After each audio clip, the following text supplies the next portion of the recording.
Salut, salut, salut chers amis, j'espère que vous allez bien. Donc aujourd'hui, on s'y retrouve dans une nouvelle vidéo sur une nouvelle race de chiens, puisque ça va faire tout de même un long moment que je vous ai pas retourné de vidéo sur les races de chiens. Donc toujours les chiens de berger, ça ne change pas pour l'instant. En tout cas, on est toujours sur les chiens de berger, bien entendu. Donc je vais vous parler un petit peu de la race, vous expliquer un petit peu en quoi consiste la race, son club de race. Enfin, vous savez, un petit peu comme d'habitude dans mes vidéos de race de chiens bergère. Vous parler de sa description générale, son caractéristique, son historique, comportement, vivre en ville ou pas, ce serait intéressant d'en parler, alimentation et santé. Voilà, qui va être la vidéo principale de cette vidéo où on parlera de ce joli chien qui s'appelle donc... Alors attendez, parce que j'ai vraiment du mal à prononcer son nom. Donc on peut le prononcer le Svensk Lapphund ou tout simplement chien suédois. De Laponie, en fait, quelque chose du genre. On peut le prononcer dans plusieurs noms. En fait, il y a plusieurs noms qu'on peut le procéder à la race, on peut dire différents mots de nom à cette race en fait. C'était juste pour vous dire quand même, au cas où vous ne le sauriez pas. Donc écoutez, je vous remercie d'être toujours là pour mes vidéos, pour moi, vraiment merci à tous d'être présents ou présentes. Merci à tous celles et ceux qui me suivent, parce qu'on est quand même... alors si je dis pas de bêtises, on est quand même 339 abonnés sur ma chaîne, quand même. Je tiens vraiment à le dire. Quand même si je sais que peut-être que pour certains qui ont plus d'abonnés que moi, pour vous, c'est peut-être pas grand-chose, mais pour moi, ça me fait extrêmement plaisir. Ça me touche énormément. Donc continuez comme ça, vous êtes vraiment super. Voilà. Donc on va continuer, on va continuer la vidéo. J'ai changé un petit peu de sujet en parlant de mes abonnés sur ma chaîne, mais vraiment je vous remercie pour tout votre soutien, vraiment. Voilà. Donc on va parler de ce chien. Donc déjà on va commencer par son club de race qui sera peut-être le plus important à mes yeux pour l'instant à ce chien, à cette race. Donc c'est club français des chiens nordiques et des Spitz du Japon. Donc voici le club de la race de ce chien. Donc c'est vrai que c'est un club français. C'est un chien nordique et il fait partie des petits chiens Spitz. Je sais pas si vous voyez ce que c'est comme chien. Du Japon, tout simplement. Voilà pour ça. Donc maintenant on va parler un petit peu de sa description générale, un petit peu du chien, un petit peu. Vous parler plus globalement de sa description juste générale du chien un petit peu. Ce sera un petit peu bref, mais j'espère que ça vous plaira quand même. Le Svensk Lapphund, donc je prononce comme ça parce que j'ai du mal à le prononcer vraiment bien. Je sais pas comment vous pourrez le prononcer. En tout cas, moi j'essaie de bien le prononcer, mais pas toujours évident. Ou chien suédois de Laponie. Donc je précise quand même que cette race, je ne la connaissais pas avant. Je connaissais pas la race. C'est juste moi qui l'a découverte, sur internet. C'était juste pour vous dire un peu. Est classé dans le cinquième groupe, chien de type Spitz et de type primitif, section 3, chien nordique de garde et de berger, sans preuve de travail. Le Lapphund a une tête de type lupoide, triangulaire, légèrement arrondie, aux extrémités de la queue enroulée sur le dos. C'est un chien robuste, avec une ossature solide capable d'évoluer sur tout type de terrain, notamment en montagne et dans l'eau. Son pelage est résistant aux intempéries. Il est de taille moyenne, 48 cm pour le mâle et 43 cm pour la femelle, Son corps s'inscrit dans un rectangle légèrement plus long que haut. Sa tête est très typée avec un stop bien marqué. Ses yeux sont expressifs, ronds et bruns foncés. Ses allures sont amples et légères. Sa fourrure est composée d'un poil abondant, droit et rude, plus long au niveau du poitrail et de la queue et de la région postérieure des membres. Son sous-poil est très doux, dense et finement bouclé. Sa robe est noire. On peut trouver un peu de blanc sur le poitrail, le bout des pattes et le bout du fouet que, lorsqu'il mue, là par contre c'est assez important, lorsqu'il mue, il peut attraper des reflets brun ours, couleur de robe et certains de ses ancêtres. Donc c'est vrai que ce chien, une fois lorsqu'il est mu, lorsque son poil devient mu, une fois qu'il a, parce que tous les chiens ont des mus en fait, je peux vous dire tous les chiens ont ça. Et les mus, c'est quand le poil en fait, c'est du poil mort tout simplement. Et il faut brosser tous les jours son chien. À partir de là, une fois que ça a son poil mu, c'est là qu'il faut brosser tous les jours son chien. Que ce soit ce chien ou n'importe quel autre chien, c'est vraiment important de le faire. Donc voilà, pour enlever tous les poils morts du chien en fait. Voilà. C'est vrai que ça, si vous le faites pas forcément, enlever les poils de ce chien, mettons, eh bien en fait il aura un reflet un peu brun ours, il sera vraiment un gros poil touffu, je pense, un truc complètement ingérable peut-être pour brosser le chien, même pour je sais pas trop, mais en tout cas voilà, mais ils disent bien que c'est comme dans ses ancêtres, c'est un peu pareil, ancêtre de l'ours peut-être, je sais pas trop exactement ce qu'ils ont voulu dire par rapport à ça, mais en tout cas c'est super intéressant quand même, je trouve. Ensuite, on va parler de son caractéristique un petit peu. On sait qu'on n'a pas parlé de sa taille. On va parler de sa jolie taille. Parce qu'il a une belle taille quand même. Pour un chien, c'est déjà pas trop mal. Idéal 48 cm. Mâle. Femelle 43 cm. Femelle, hein, du coup. La femelle a fait 43 cm et le mâle 48. Donc c'est vrai que le mâle est un peu plus grand que la femelle. Le poids, je ne t'ai pas trop le préciser, mais je mets NP, mais après c'est poids net, je pense, ou quelque chose comme ça. Mais je pense pas que je pense pas que je vais vraiment vous dire son poids spécialement, mais peut-être que je le dirai peut-être dans la suite de la vidéo, ou si vous me le demandez en commentaire, je pourrais vous le dire si vous voulez par commentaire, si vous voulez vraiment savoir son poids. Je pourrais vous le dire si vous le souhaitez, mais c'est comme vous voulez aussi. Je pense que dans cette vidéo, je vous dirai peut-être pas forcément tout dans cette vidéo en fait, hein, c'était juste pour vous dire. Forcément. Son poil double, abondant, le poil se dresse droit à partir du corps. Voilà pour son joli poil. Donc pour l'historique, alors on va parler de son historique, donc de son histoire un petit peu. Donc je pense que son histoire va être assez long un petit peu, je pense. J'espère que ça vous plaira.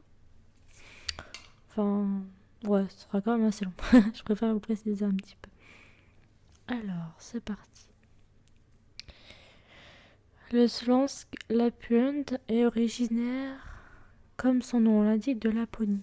À l'origine, il était utilisé par les Samis, éleveurs d'élands, pour la garde et le déplacement des troupeaux. Les origines exactes du Svensk Lapphund sont encore inconnues, mais il s'agirait de la plus ancienne race nordique et il serait l'ancêtre des Spitz petit à petit, avec la mode des races. Attendez, j'ai du mal à voir cette partie-là. À partir petit à petit avec la modernisation. Excuse-moi, je n'arrivais pas à voir spécialement, désolé.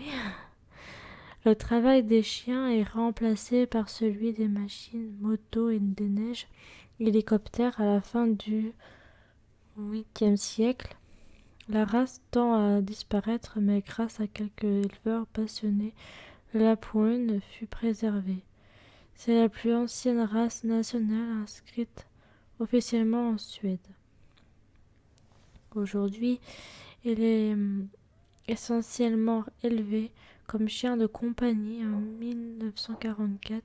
Le Svensk Lapphund a été reconnu par la FCI. Actuellement, c'est une race bien représentée dans le nord de l'Europe, essentiellement en Suède, Norvège, Finlande et un peu au Danemark en 1999. La première chienne est importée en France par l'élevage des dunes de Flandre. Puis suit l'élevage Mandilwinsk en France et il y a eu quelques naissances en 2001 à 2008. Le Kennel Club suédois enregistre moins de 100 naissances annuelles. Le chien suédois de Laponie est une race rare, de par ses effectifs, mais qui mérite de l'intérêt notamment pour ses aptitudes d'apprentissage, ses qualités de gardien, mais surtout car c'est un adorable compagnon pour la famille. Voilà un petit peu pour son histoire. Donc il y a juste eu des petits moments de bug, je pense, des petits moments un peu où je comprenais pas. Je comprenais si vous voulez, mais il y avait des moments où j'arrivais pas trop bien à vous citer certains mots. C'est pour ça que je tenais à m'excuser quand même. Donc avant de parler de vivre en vie, alimentation et santé de cette race, je vais d'abord vous parler de son comportement peut-être avant. Donc son comportement va être quand même assez court, enfin pas trop, mais peut-être un petit peu quand même. Je vais vous lire un petit peu son comportement. Intelligent, vif, courageux et amusant, le Svensk Lapphund aime travailler et faire plaisir à son maître. C'est un chien polyvalent et expressif. Il sera toujours prêt à donner son avis. Le Lapphund demande une éducation ferme et cohérente, notamment la première année. Il apprend très facilement et peut exceller dans beaucoup de disciplines comme l'agility, l'obéissance, le troupeau, le pistage et même les épreuves de travail à l'eau, même si toutes ces disciplines ne lui sont pas encore autorisées au niveau compétitif en France. Donc là, vous pouvez comprendre le nouveau comportement de ce chien. Vous pouvez voir, c'est un chien vraiment très intelligent, très vif, très courageux, très amusant, on dit bien. Et il aime beaucoup travailler, hein, c'est un chien de travail, il faut le savoir aussi. Il aime faire plaisir à son maître pour n'importe quelle situation. C'est un chien vraiment polyvalent, c'est un chien qui aime, c'est qu'il est très très polyvalent, il est très expressif niveau physique du chien. Il sera toujours prêt à donner son avis, avis. Mais vraiment, c'est un très bon chien. Bon, c'est sûr que pour son éducation, il faut être très ferme et très cohérent avec le chien. Il faut vraiment avoir une éducation assez ferme, bon, sans violence verbale non plus.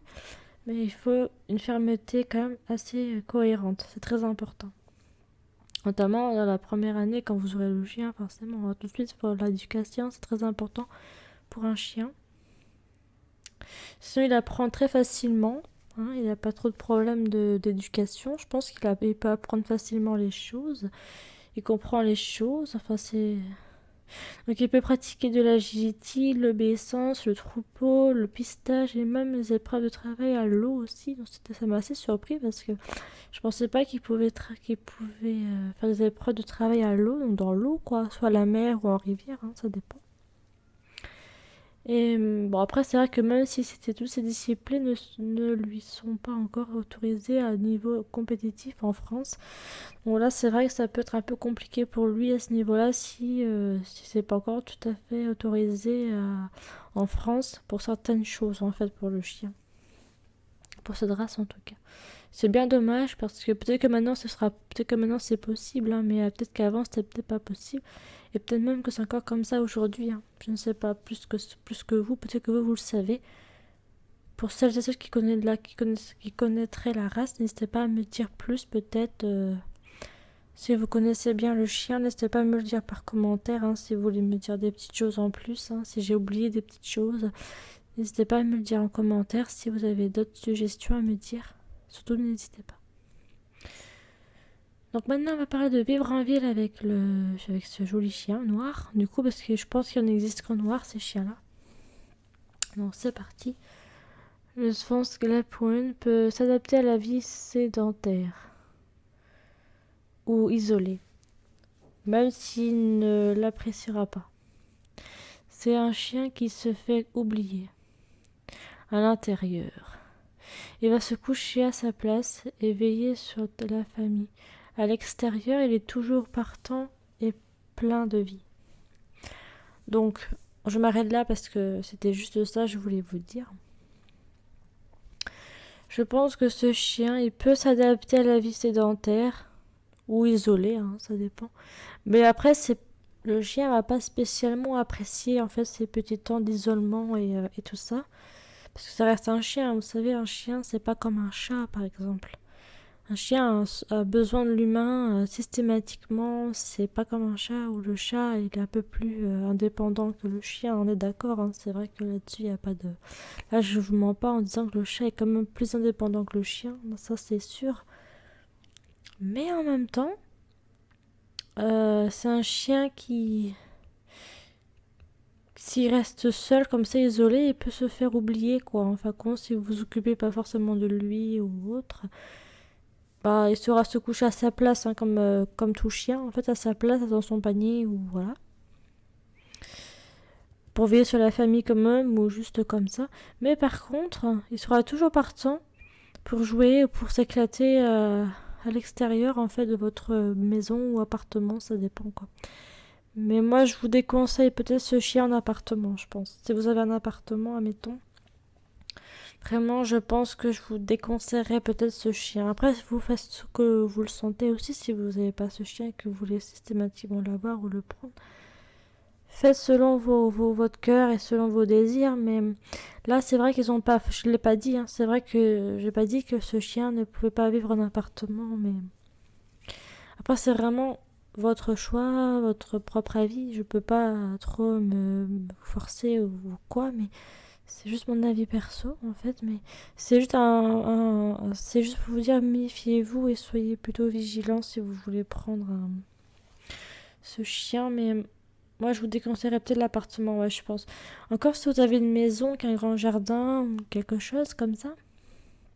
Un jardin banal, hein, un moyen, un petit, un grand, ça dépend. Je pense que ce chien il pourra mieux s'adapter comme ça que dans un appartement, je pense, hein, en tout cas.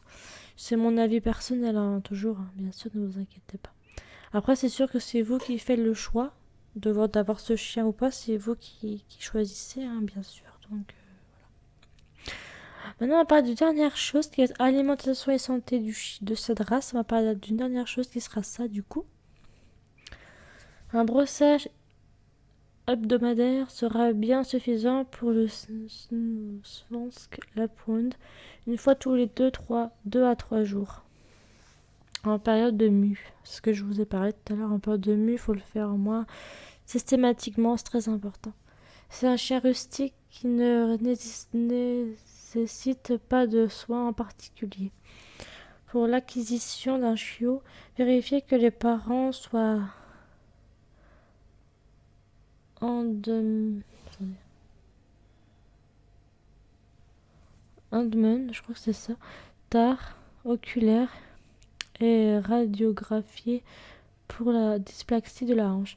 Alors ça, c'est une maladie au niveau de la hanche que les chiens moyens ou grands peuvent avoir. Mais les petits chiens peuvent pas avoir cette maladie-là, mais c'est surtout les moyens ou les grands chiens qui peuvent avoir ce genre de maladie de la dysplasie de la hanche. C'est une maladie qui touche la hanche des chiens moyens ou grands, ça dépend.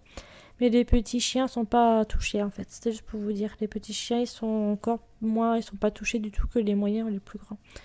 Donc voilà. Bon bah écoutez, je pense qu'on a fait un peu le tour sur le lapwing suédois, enfin le chien qu'on a parlé, le chien noir qu'on a parlé ensemble. Donc je trouvais que ce chien ressemblait peut-être un petit peu à... Alors je sais pas si vous connaissez ce chien, justement.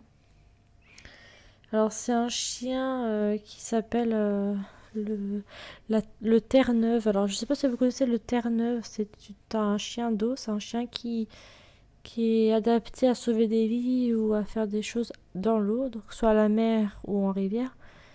Le Terre-Neuve peut être tout noir ou tout marron, ça dépend. Et il ressemble beaucoup à ce chien-là, justement. C'est pour ça que je vous parle du Terre-Neuve, parce que le Terre-Neuve, c'est un chien, comme je vous ai dit, qui est apte et qui est très apte, justement, à sauver des vies ou à faire de l'exercice ou quoi dans l'eau, plus généralement. Et je trouve que ce chien, il me faisait un peu penser au Terre-Neuve, peut-être un petit peu, mais c'est pas un Terre-Neuve, hein, ce chien, bien sûr, hein, je pense que vous l'avez compris. C'est le Lapphund suédois, mais je trouve qu'il ressemble un peu quand même au Terre-Neuve, peut-être un petit peu niveau aspect du poil et du chien en global, je pense, mais voilà. Voilà. Bon, écoutez, j'espère que ma vidéo t'aura plu, j'espère que tu auras passé un agréable moment en ma compagnie. Merci encore pour tout votre soutien, parce que j'aime bien vous le dire assez régulièrement quand même. Et en même temps, je voulais vous dire que je vais vous donner un tout petit chouïa ou un petit mot concernant mon chat Mila, en fait. Vous savez, mon petit chat que j'ai adopté le 27 février, en sachant qu'en plus, vous l'avez déjà vu en vidéo, hein, pour celles et ceux qui ont allé voir mes 2 vidéos sur Mila. Alors, je retournerai bien sûr d'autres vidéos sur elle, hein, ne vous inquiétez pas.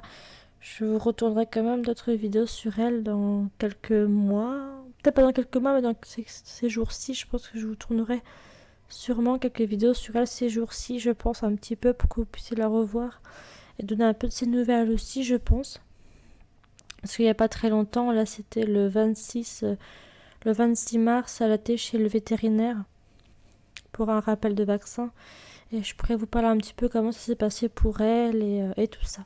Ce serait vraiment intéressant parce que j'ai su un truc aussi qui m'a fait pas mal, hein, mais un truc qui m'a surprise en fait compte. Mais je vous parlerai de toutes ces choses-là dans des prochaines vidéos avec Mila. Je vous en parlerai un petit peu plus d'elle dans des prochaines vidéos. Donc voilà, prochainement. Bon écoutez, je vous embrasse, merci d'avoir regardé ma vidéo sur le Lapphund suédois, sur ce joli chien noir que je vous ai montré en vidéo, enfin en photo plutôt, et vous parler de la race, donc ça m'a fait très plaisir, donc voilà. J'espère que vous me poserez toutes questions différentes sur ce chien, ou des questions autres, ou me dire simplement votre avis, ça me ferait plaisir.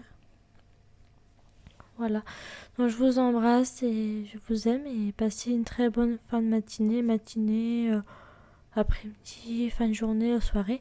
Ça dépend à quel moment de la journée vous regardez ma vidéo. Je vous embrasse et je vous aime, et je vous dis à très très vite pour de très prochaines vidéos sur ma chaîne Passion Animaux 123.